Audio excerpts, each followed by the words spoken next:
Bwana Yesu asifiwe. Sioni pale wakiitikia. Bwana Yesu asifiwe. Basi ni wakati mwingine ambapo Mungu ametuwezesha ili tuweze kuangalia neno lake takatifu. Juzi tuliangalia mambo ya Mungu kuhusu mambo ya familia, ambao tukaona ya kwamba Mungu mwenyewe ndiye aliumba familia tangu mwanzo, na tukaona ya kwamba familia ile ambao haimtegemei Mungu, basi kuna shida, kwa sababu Mungu mwenyewe amesema kwamba tumweze kumtegemea siku zote. Kwa jambo lolote ambao tunatenda tumutegemee Mungu. Na tukasoma Biblia takatifu ikatuambia kwamba Mungu kwanza, God first. Tukasoma katika kitabu kimoja ambapo na kitabu ya Mathayo. Hebu na tuombe. Baba wetu Mwenyezi Mungu, tunakushukuru kwa sababu umekuwa mwema kwetu. Tunakushukuru Mungu kwa sababu umetuumba tangu mwanzo tukiwa watoto wadogo mpaka wakati huu. Mungu, wakati huu ambapo tunaenda kuangalia neno lako takatifu, hebu uwe kiongozi wetu na utulinde kwa muda hii mfupi. Yale yote ambao Mungu utakaponena nasi yawe manufaa kwetu kiroho, ili tukusongee karibu kushinda ambao siku zimepita. Ni katika jina la Yesu tumeomba na kuamini. Amen. Basi tukasoma kitabu kimoja ambapo ni kitabu ya Mathayo 6 mlango wa 33. Kuko na msomaji hapo? Iko msomaji? Unaweza soma? Mathayo 6 mlango wa 33 inasema nini?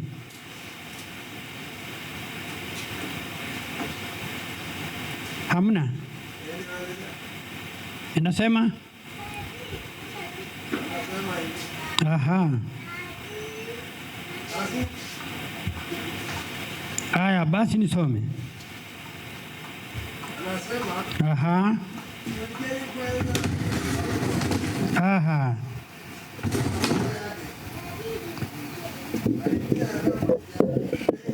Amina, niseme hivi. Bali utafuteni kwanza ufalme wake na haki yake, na hayo yote mtazidishiwa. Mungu ndio anasema hivyo, kwamba familia zetu zinahitaji tuweke Mungu kwanza. Mungu akiwa kwanza katika familia zetu, basi kuna tumaini kubwa kwamba familia hizi zitamtukuza Mungu nyumbani pale, na pia kanisani zitamtukuza Mungu, na kanisa lote litamtukuza Mungu kwa njia ya haki na kweli. Kwa hivyo jukumu letu, Mungu amesema mwenyewe wazi kwamba God first. Jambo lote, kuna mfurutano na conflict ambao zinatokea katika familia nyingi, lakini Biblia imetuambia kwamba tuweze kumtumania mama, tuweze kuweka Mungu kipaumbele. Yaani Mungu ndio kwanza, kwa sababu ndio muumbaji wetu, ndio ametulinda, ndio ametupatia oxygen free. Mjana wakati tulikuwa natembea, tuliongea jambo moja kwamba bado hospitali, wala ambao umefanya hospitali miaka mingi, kuna watu wengine pale wananunua oxygen. Na imagine sisi atununue oxygen. Nani amenunua oxygen hapa tangu asubuhi? Ainue mkono juu. Ni nani? Kuna mtu amenunua? Hamna, sio? Mungu ametupea oxygen free, atulipi. Na mara nyingi unakuta atumuweki wa kwanza, Mungu kwanza. Kwa jambo lote, iwe familia, iwe umeolewa, iwe uchaolewa, iwe unatarajia kuolewa, Mungu kwanza. Hiyo fasi inanifurahisha sana. Yaani tuwaje mambo yetu yote yale ambayo yanafurahisha maisha yetu kwa njia ya kufurahi tu, lakini tuweke Mungu kwanza. Na yale yote ambayo tunahitaji katika hali ya maisha yetu, Mungu atatuongezea. It's very sweet, a very nice fast. God fast. Katika familia zetu zina changamoto nyingi, lakini tukiweka Mungu kwanza, mambo yatarahisishwa. Watoto hawatakuwa wanapingana na wazazi wao, wazazi watakuwa wanapingana na watoto yao, majirani hamtakuwa mkipingana na sisi, kanisa haitakuwa na mambo ya kuvurutana kwa sababu God first. Kanisa itakuwa kanisa ambao ni kanisa wengi wakiangalia Mwembe SDA Church wataadimaya, kwa sababu familia hii ya kanisa hapa, watu wengi watasema mimi Mungu akinisaidia siku moja nitaenda kanisa la Mwembe SDA Church. Kwa nini? Kwa sababu ni kanisa, ni familia nzuri, inakaribisha wageni, inakaa na majirani vizuri, kwa sababu wanaweka Mungu kwanza. Na Mungu alipopanga mambo ya familia, alipanga vilivyo. Ukisoma katika kitabu ya Genesis, utaona pale tulisoma juzi. Na Mungu akapanga kwa njia ya nzuri, kwa sababu yeye ni muumbaji. Akaweka familia yake vizuri, akasema msichana aweze kutoka kwao na kijana atoke kwao, waungane pamoja na wakuwe kitu kimoja. Kuna kitu moja inanifurahisha tena ama inanishangasha. Wakati mtu ameoa tu hivi, unagundua ya kwamba wanaanza muovu Shetani anaingia pale, wanaanza kukorogana. Unakuta hata waongee kwa nyumba. Na Mungu amesema kwamba wakisaunganishwa pamoja wanakuwa kitu kimoja, one flesh. Na hata inasikia kuna watu wengine, sijui kama inatendeka hapa Kisii, ati kuna wanaume wengine wanapiga wake wao. Unapiga mtu ambao unajipiga wewe mwenyewe. Ama mjaelewa hiyo? God said they come together from, mwingine atoke kwao na huyu atoke kwao, wakuwe kitu kimoja. Ikiwa wewe unapiga mke mahali ulipo, kama kuna kitu kama hicho, maybe hapa kanisani hakiko kwa sababu nyinyi ni watu wa Mungu, lakini mahala fulani ambao umesikia, ni kama unajipiga. How can you beat yourself? Wewe unajipiga wewe mwenyewe. Mtu anakuuliza ya kwamba jambo fulani, mara nyingi wanaume sisi, wakati ambao mama anakuuliza jambo fulani ambao pengine hajakufurahisha, unamjibu kama unatembea ukitoka. Hiyo ni kitu kimoja kweli? Mnaonaje hapo? Is that one flesh? One flesh ni ile ambao mnaongea kwa njia ya upole, mnakaa pamoja. Unaona mwenzako yule ambao kwa sababu si mwenzako ni wewe. It is you. Kama ni mama akiangalia mume wake ni yeye. Mke wake akiangalia mama ni yeye. Alafu unasema hakingi kia ndiye tinga jigochomu chioyo. Itwani nilikukula. Siwe uliamua peke yako. It was your choice. Si ni kweli? Why again saying that? Alafu pia Shetani nafasi aingie ndani. Akisaingia ndani, sasa ndio mnakorogana, mnafurutana wrestling huko na kule. Na Mungu amesema one flesh, kitu kimoja. Nao watoto naye wakiangalia, wanasoma mfano mwingine mbaya zaidi ambao haiwezi kutukuza Mungu. Mungu aliweka the foundation of marriage kwa njia nzuri. A good foundation of marriage is built upon mutual respect, effective communication, trust, shared values, and commitments to growth and compromise. It involves fostering a deep emotional connection, supporting each other's goals, dreams, and embracing open and honest dialogue to navigate challenges together with love and understanding. Hiyo ndio familia nzuri Mungu anahitaji. Familia wengi wanakurugana huko na kule. Nimesikia mara nyingi, unasikia wasichana wameoana na mume wake na wakamaliza maybe 3 months, 6 months, 1 year ati wamefanya divorce. That is not the plan of God. Mungu alipanga vizuri, akasema wakae pamoja mpaka siku ile ambao kifo ama the death will separate them. God has good plans. Mungu maplani zake asibadiliki. Hebu tusome katika kitabu kimoja, Malaki 3 mlango wa 6. Inasema nini?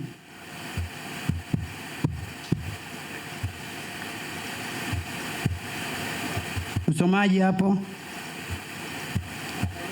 Malaki 3 mlango wa 6. Malaki 3 mlango wa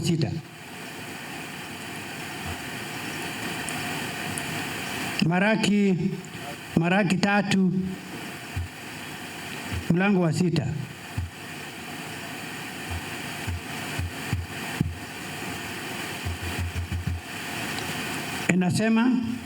Inasema hivi: kwa kuwa mimi Bwana sina kigeugeu, ndio maana ninyi amukuangamizwa, enyi wana wa Yakobo.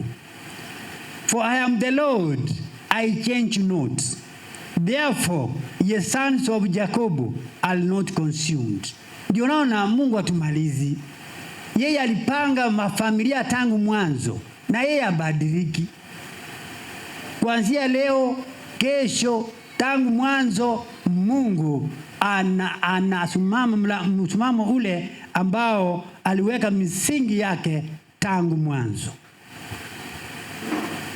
Tuangalie kitabu ya Numbers. Numbers 23. Numbers 23 verse 19.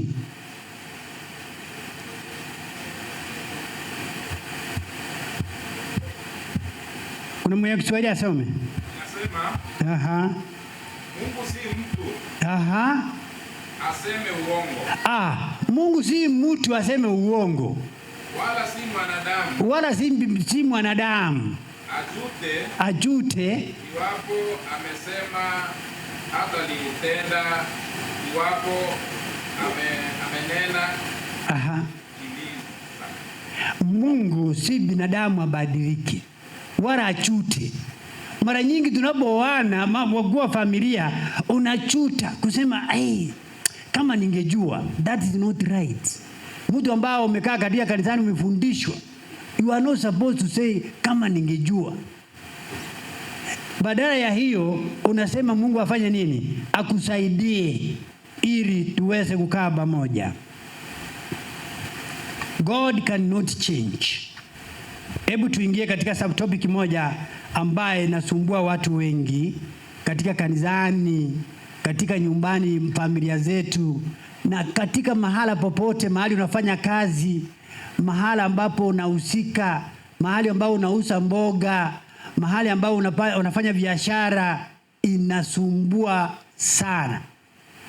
Na topic hii inasema bitterness, grudges and anger. That is one of the most dangerous area in our family, in the church, where you work, where you do your business, and everywhere in your family. According to the Oxford Dictionary definitions, bitterness is a feeling of anger and disappointment at being treated unfairly. Grudges are one of the most destructive outcomes of unresolved bitterness, and they can be difficult to resolve. A grudge is like mtu nyumbani pale, kitu ambayo inanishangaza kwamba ati kuna watu wamekaa kama familia au waongereshani au waongei, na hao wanajua ni familia ya Mungu. Waliambiwa, Mungu alituagiza kwamba tukae kama familia moja na tumwabudu kwa njia nzuri. Unaundua kwamba kuna watu hawaongei, watoto hawaongei, mambo unasikia mambo ngawaje wanakuwa kanisani, lakini people don't talk in their houses. Well, communication problem, bitterness, grudges. Alafu unamwambia kama ni mama, unasema unajua siku ile tena ulifanya hivi. That's not the right way you can talk to your husband, ama your wife, ama your children, ama your daughter, ama your son, ama your neighbor. You don't say, na siku ile tena mtu wa Mungu ni mtu wa kusamehe. Hebu sikia. Hebu nisikize vizuri. A grudge is like a cesspool. Sijui mnaelewa hivyo. A cesspool. Yaani a covered system, waste water and sewage flow to it. Yaani unapokuwa na grudge na mtu, ati unajua kanisani hapa hata tukiweka asha pale, yule ambao anaasha wageni ndani, mwingine anakuja, imagine ni familia ya Mungu, anafika tu hivi, kama mtaki kumsalimia, mkono anapitiza kando, ndio huyo ameingia kwa kanisa. Alafu anasema happy Sabbath, pengine yeye ndio yako mbele hapa, happy Sabbath, happy day, vitu kama hiyo. The grudge in the church, the grudge in the family, between the children na watoto, wazee na wamama na majirani, it is a bad thing. Mungu hawezi penda watu kama hawa. Inasema kwamba a grudge is like a cesspool, a covered system. Yani unaona ile kifuniko ya choo mahali ambao the sewage iko pale ndani, what is inside there?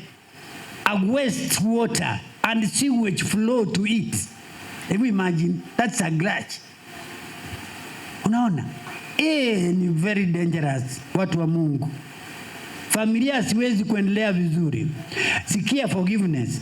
Forgiveness is like a flowing river. Ni kama maji inateremka tu pole pole. The water flows smoothly. Inaenda. Hiyo ndio forgiveness kwa familia za Mungu.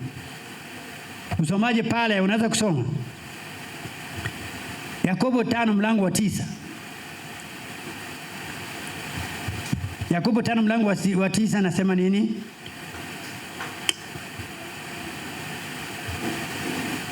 Umepata? Yakobo 5 mlango wa 9. Ninasema huzunikeni na kuomboleza.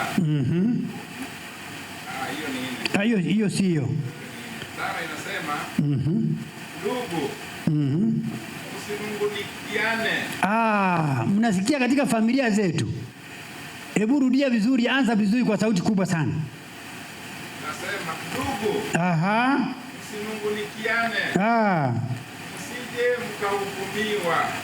Msije mkahukumiwa. Angalieni. Mwamuzi amesimama mbele ya mlango. Angalieni. Mwamuzi amesimama mbele ya mlango. Basi msingununike. Familia nyingi zinagunung'unika sana. Sinakuta kwamba kuna familia nyingi ambao tumepitia, ni Wakristo ndio, lakini bado wanafurutana pale na pale kwa sababu ya bitterness and grudges ambao haitakiwe kuwa katika familia. Ephesians chapter 4 verse 26. Kwa haraka. Inasema Waefeso ine mlango wa 26. Inasemaje?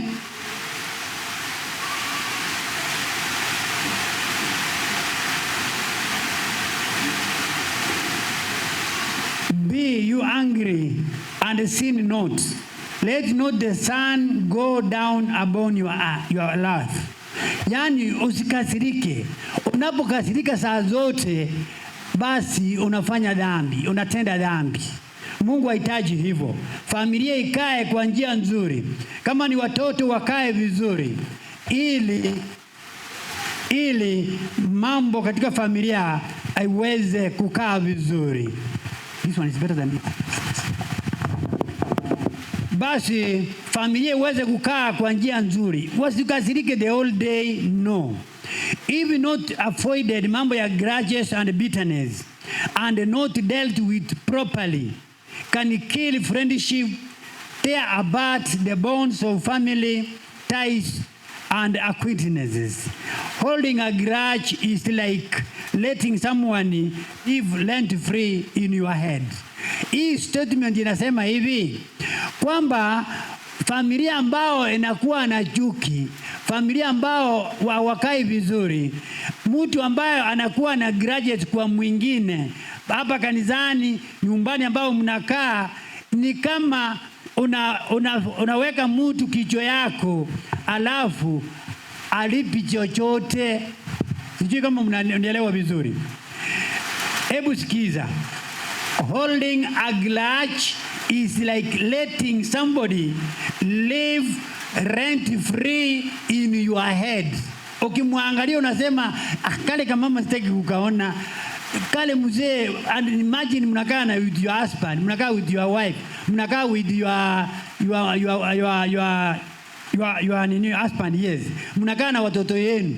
Ukiangalia unasema sitaki kumuona, ama ni mshiriki sitaki kumuona, ni kama anakaa katika kichwani mwako.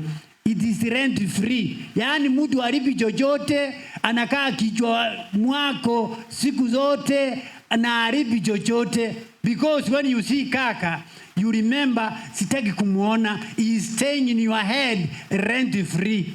Hakuna rent analipa. Imagine. Can that happen? The Bible does not recommend that. Inakataa. Somebody akaandika akasema kwamba explain the consequences of bearing a grudge.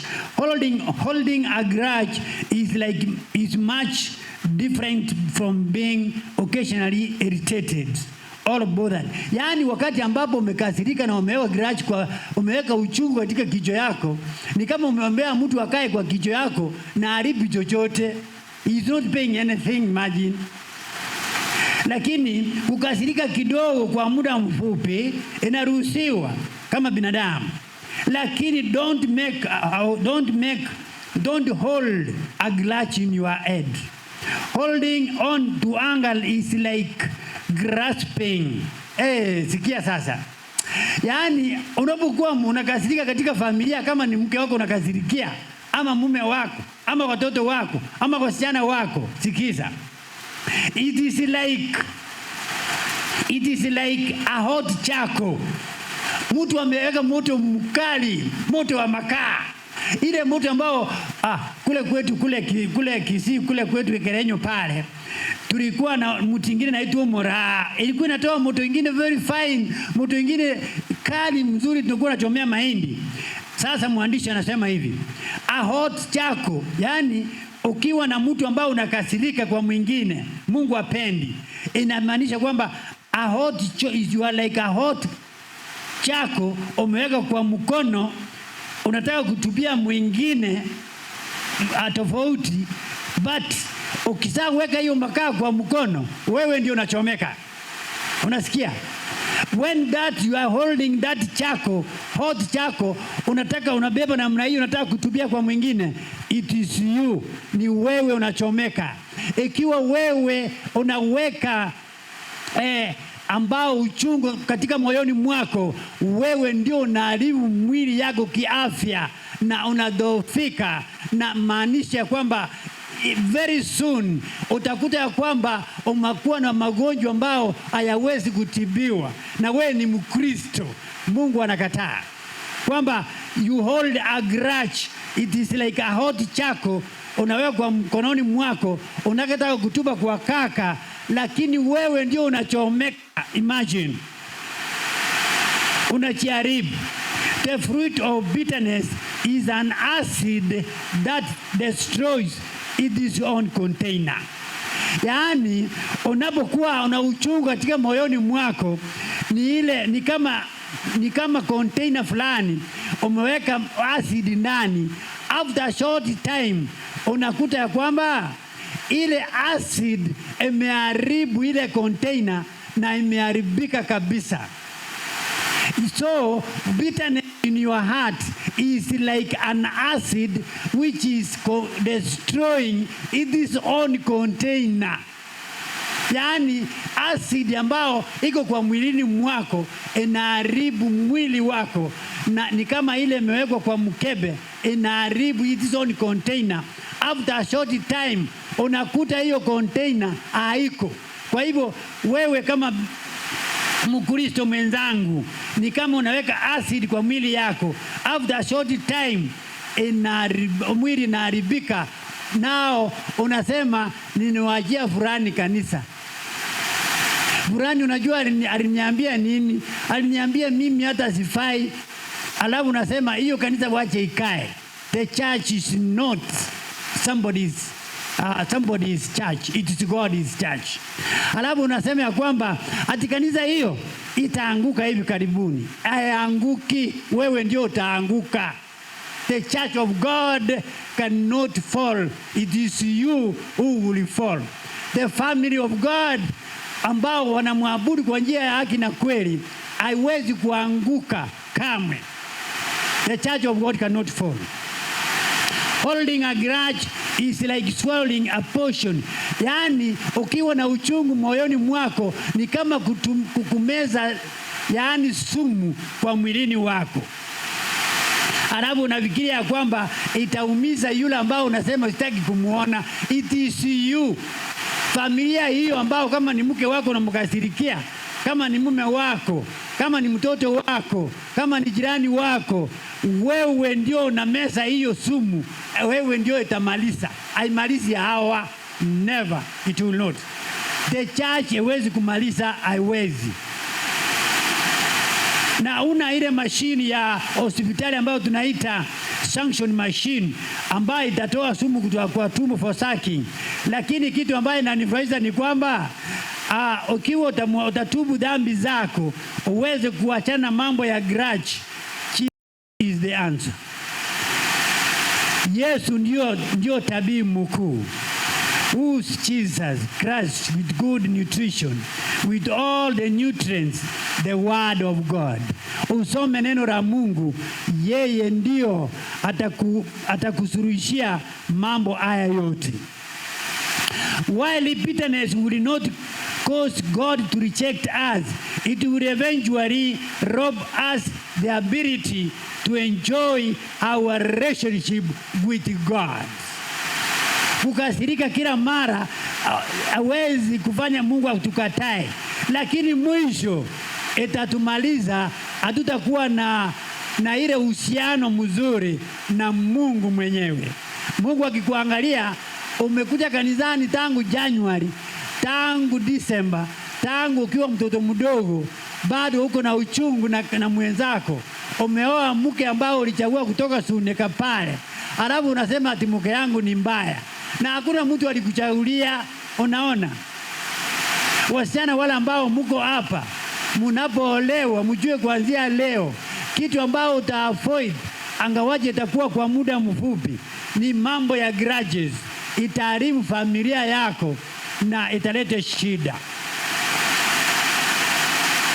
A research conducted from Emory University found that angry, bitter people have higher blood pressure and heart rates, are most likely to die from heart diseases, tensed muscles and stress-related conditions. Utagundua ya kwamba watu ambao wanakuwa na uchungu mwingi katika mioyoni mwao, research ambayo imefanywa katika university moja ikagundua ya kwamba mtu unapokasirika, si uzoke nyumbani mwako kwa familia yako. Unakasirikia mzee, mtoto, msichana, unakasirikia mama, unakasirikia baba yako. Research inasema hivi, inasema ya kwamba utagundua ya kwamba magonjwa ya moyo itakupata. Muscles ile, na unakuta muscles inapambana, inaganda kabisa, inashikana na nguvu kwa sababu ya bitterness. Stress ndio hiyo inakuwa nyingi, yaani msongo wa mawazo itakupata. Watu wengi watapatikana na magonjwa ambao ni anxiety, ambao ni bipolar, ambao na hypomania, magonjwa ambao yako related na mental health. Inasema ya kwamba research ya kwamba ati watu ambao wanakasirika kila wakati wanakuta na ugonjwa unaitwa blood pressure, heart conditions na tense muscles na stress. Alafu unakuta mama ama ni mzee ama ni msichana ama ni kijana, mwili umekauka. Ni nini msichana na we ni mdogo? Ati hapana, sina shida yote. Kumbe ni mawazo ya uchungu mwingi katika familia. Unakuta mtu amekauka, hawezi kuwa na raha nzuri, lakini kwa sababu ya hiyo. Na kuna kitu ambacho tunaita para hospitali, tunaita antidote. Antidote, mtu anapokunywa sumu, akikunywa sumu, akienda para hospitali, inapimwa which type of sumu amekunywa, anapewa dawa ambayo tunaita inaitwa antidote. Antidote siko nyingi, lakini inategemea sumu gani. Kwa hivyo forgiveness is an antidote. Yaani ni kama ile dawa inapoeza sumu kwa mwili.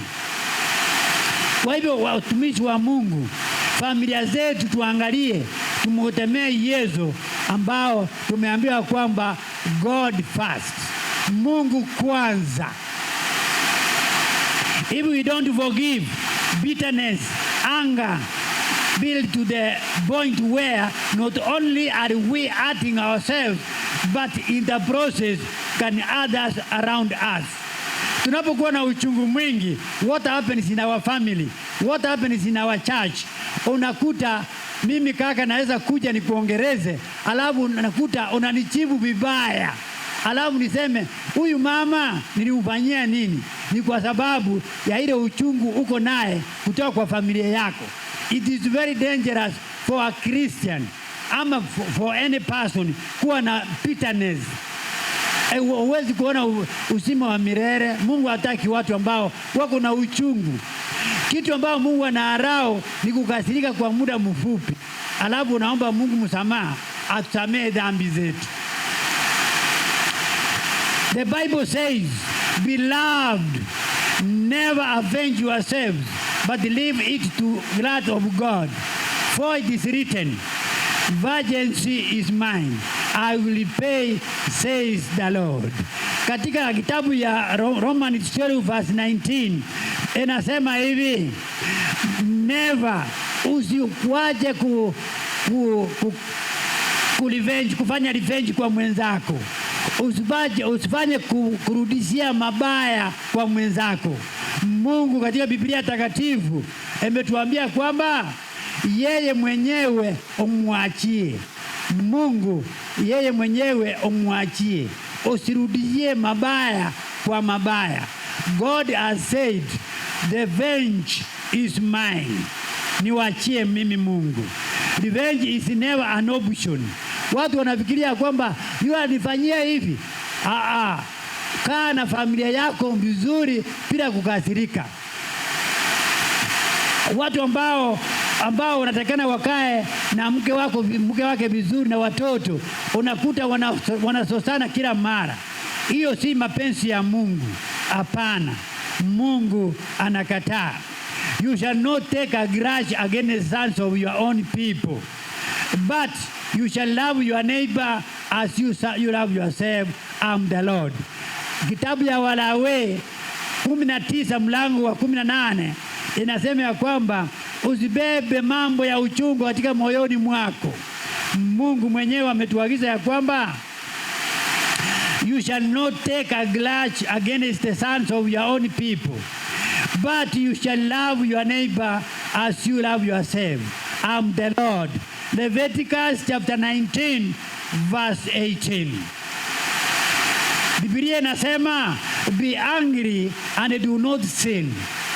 Do not let your sun go down on your anger and give an opportunity to the devil.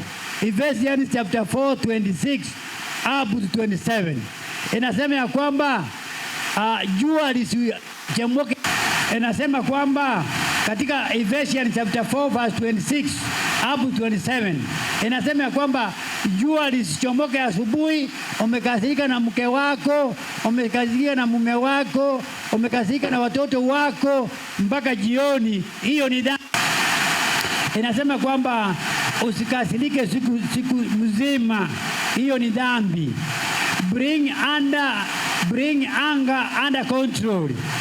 God makes one slow to anger, and it is His glory to overlook an offense. Proverbs 19 verse 11 inasema kwamba uwe mtu wa ukasirika kwa njia ya yani, usikasirike sana. Uwe ambao ni mtu ambao anaangalia mambo mengine unawacha, kwa sababu wewe ni familia ambao inamtukuza Mungu. Let God's will be done. Yesu alipokuwa pale msalabani, aliposulubishwa pale, kabla hajasulubishwa pale katika shamba la Getsemani, Yesu akaenda kwa kando, akaomba, akarudi, akakuta wanafunzi wake wamelala. Akawauliza, mnalala? Tena akarudi pale, tena akarudi, akakuta wamelala. Mara ya tatu akarudi, akakuta wamelala. Hapo kuna uchungu Mungu alikuwa anapitia, Yesu alikuwa anapitia. Akasema, Mungu, uniondolee kikombe hiki ikiwezekana, lakini mapenzi yako yatendeke. Kwa hivyo family zetu zinahitaji watu ambao ni wavumilivu. Let God's will be done. Let your doubts and your fears be replaced with faith. Let your hatred and bitterness be replaced with love. Above all, let God's will be done in your life. Yaani maisha yako ya familia uweze kuachia Mungu, mapenzi yake yatendeke. Unaweza kufanya upiganie kitu ambayo imenifurahisha ama imenishangaza, ni kwamba Wakristo ambao ni Waadventista wa Sabato wamefundishwa mambo ya family life, makambi mwaka na mwaka, revival mwaka na mwaka, workshop, training, women ministry, vijana, Pathfinder, rallies za vijana. Unakuta ya kwamba bado hawajamuelewa Mungu. Badala ya hiyo, mapenzi ya Mungu yatendeke. Let God's will be done in your life. Wajia Mungu aweze kutenda yake, na wewe uweze kuwa mwaminifu kwa Mungu kwa mambo yote. Biiti ni saka, biiti ni nini, biiti ni kusoma vitabu. Pia hatujakuwa waaminifu wa kusoma vitabu.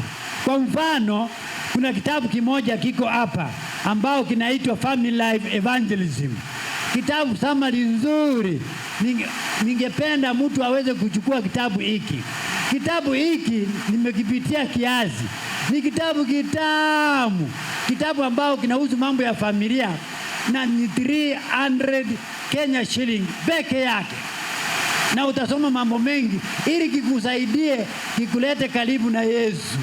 Kitabu hiki, kumbuka, wakati ambao utakapopata nafasi, chukua kitabu hiki, 300 Kenya shilling only.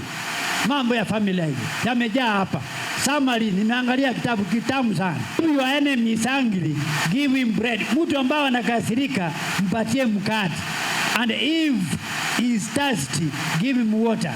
The Bible says, Proverbs chapter 25 verse 21 to 22 inaelezea vizuri kuhusu vile unatakana kufanya kama familia ambao inamtukuza Mungu kwa njia ya haki na kweli. Wakati Yesu when Jesus was surrounded by the crowds begging for his blood, he pushed aside the bounding waves of crucifixion, pain, and cried out. Then Jesus said, Father, forgive them, for they do not know what they do. Yesu wakati ambao amesingiwa na Wafarisi, wamemsingia katika kile shamba pale la Getsemani, akasema wamemshika sasa, wameweka kale msalabani.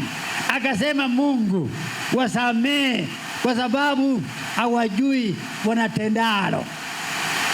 Imagine umeoa bibi, umekuwa na watoto, hakuna kusameana.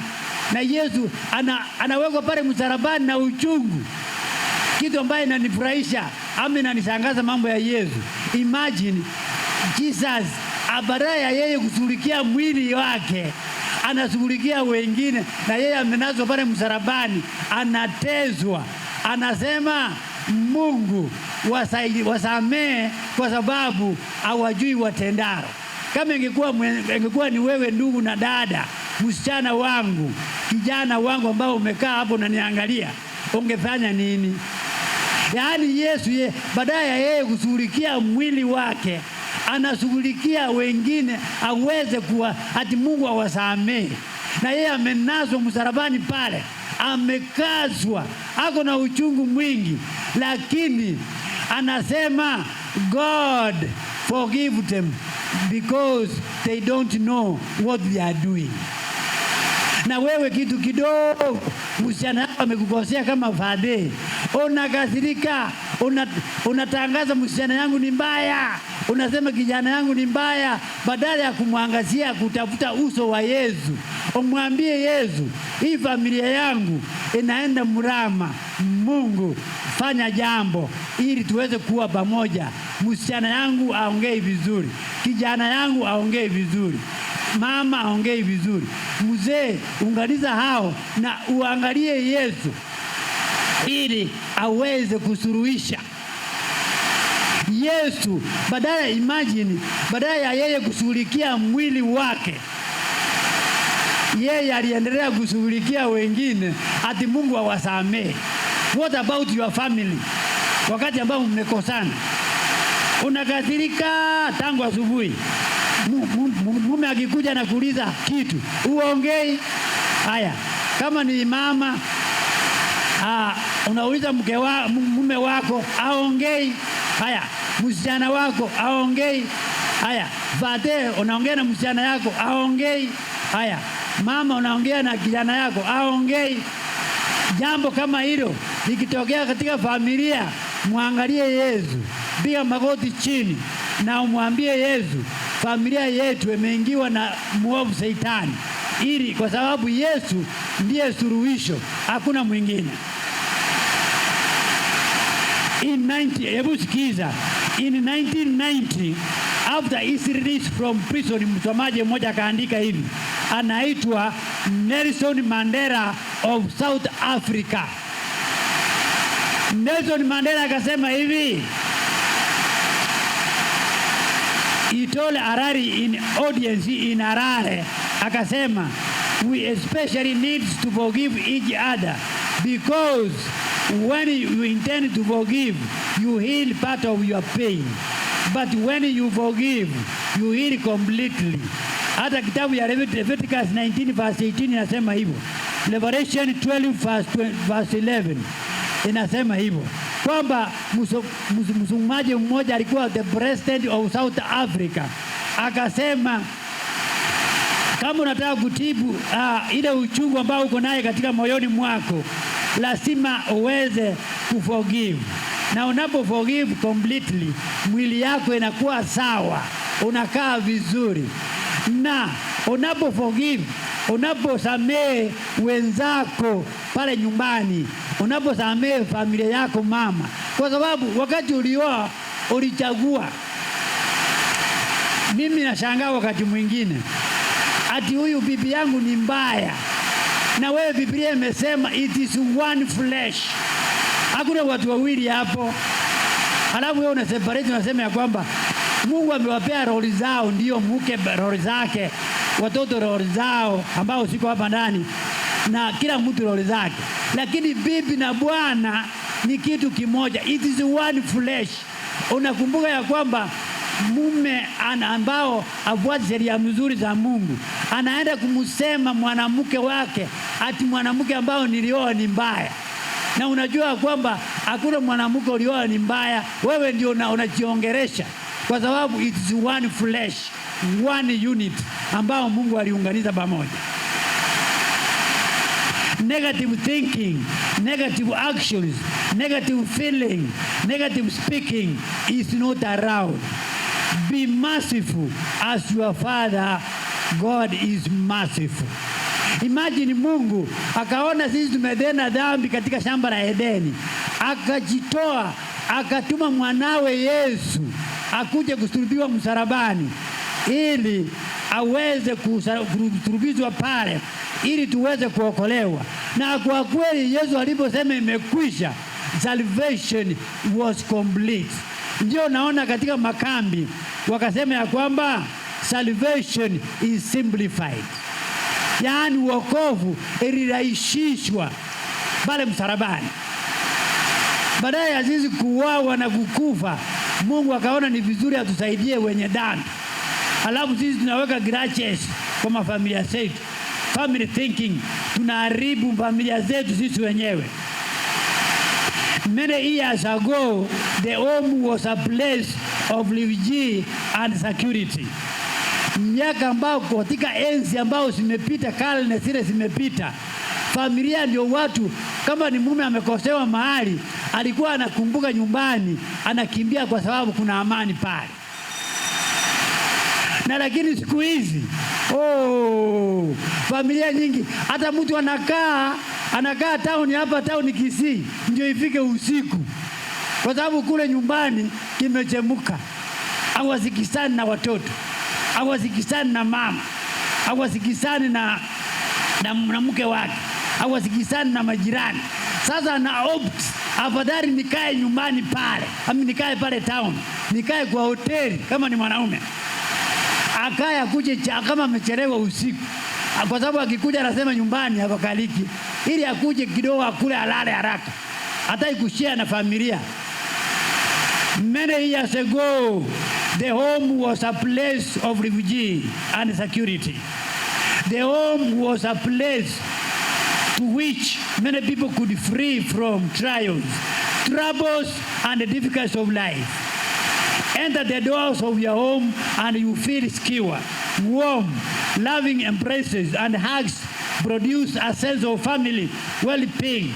Home has been the traditional place of family togetherness. Watu walikuwa wanafurahia Mungu. Mtu anasema naenda kuona mume wangu, naenda kuona mke wangu, naenda kuona watoto yangu, naenda kuona majirani yangu. Yaani the home was a refugee to many places. Lakini siku hizi familia nyingi, mwanamke anapiwa kama nini?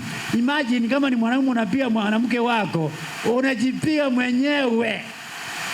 Because siku ile mlioana tu hivi mkawa mke na bwana, it is one flesh. Wewe unajipiga mwenyewe. Kama wewe unagombaniza huyu, unagombaniza mwenyewe. Mke anapokuja kuambia kitu, ndio huyo kwa mlango, ulikuwa unasema nini? Ati ukikuja uninulie sijui hakuna mboga. Sawa. Mtu ameenda, ni kama amekasirika, yaani hakuna kuongea kule kwa upendo. God says upendo ndio kitu ya maana katika Mkristo. The home has changed in the last 30 years. 21st century, homes are often battlefield. Words like abuse, conflicts, anger, and hostility are a common place where describing the home. We read about families who spend very little time at home. Watu wanakaa nyumbani kwa muda mfupi. Tengere nafikiri napiwa. With parents working, thousands of children are left to raise themselves. The home is used to be a safe sanctuary, but today all that has changed. Mambo yamebadilika. Yaani maisha, watu hawalali, hakuna usingizi, stress imejaa. Watu wanakaa na madawa kwa bedroom. Panadol, Tramadol, Merescam, all those conventional drugs zimejaa kwa bedroom kwa sababu ya familia. Mungu atusaidie. The only solution Mungu amesema ni kwamba tuweze kuangazia macho, tutafute uso wa Mungu, alafu yeye ndio suluhisho, na Mungu awabariki. Kitabu hiki usikisahau, ni 300 only family life. Tungeendelea hii topic bado haijaisha, ni kubwa. Tungeteremka chini tuone suluhisho za familia, tuone polepole, lakini wakati hamuna, naona hao machache Mungu ametupea, awabariki. Hebu tusimame na tuombe. Nashukuru Mungu kwa sababu mmesikiza vizuri. Hata mvua inanyesha, mvua ni baraka nzuri. Hatuna kitu ya kuongea kuhusu mvua. Hii ni baraka za Mungu. Tuendelee kufanya yale yetu ya Mungu, tumwachie, tukae na familia yetu vizuri, na Mungu asidi kutubariki siku zote. Hebu na tuombe. Baba Mwenyezi Mungu, tunakuomba uwe nasi kwa revival and reformation ambao wewe mwenyewe ulipanga tangu mwanzo. Utusaidie sisi kama wenye dhambi. Umetuambia kwamba katika Biblia yako takatifu kwamba tuwe wavumilivu katika familia zetu. Tuvumilie wenzetu, tuvumilie watoto wetu, tuvumilie kanisa letu, tuvumilie majirani wetu, tuvumilie wageni ambao wanatutembelea na watu wote ambao tunaungana na hao kila siku, ili utukufu wako uweze kuonekana na injili yako iweze kuenea kulingana na mapenzi yako. Mungu, hatuna lolote, tusamee dhambi zetu. Kama hatujafanya vizuri, hebu tusamee na mapenzi yako yatendeke, kwa sababu wewe Mungu ni Mungu yu hai, ni Mungu ambao ulituumba tangu mwanzo, ni Mungu ambao umetulinda tangu mwanzo. Hebu uwe nasi katika wiki hii, pastor anapoendelea na mafundisho na watumishi wako. Utusaidie, utulinde na utuongoze, utupatie afya nzuri. Mungu ni Mungu yu hai. Hatuna mengi, tumeomba machache, tukiamini yote utayapokea kupitia kwa jina la Kristo ambaye ni mkombozi wetu. Amen.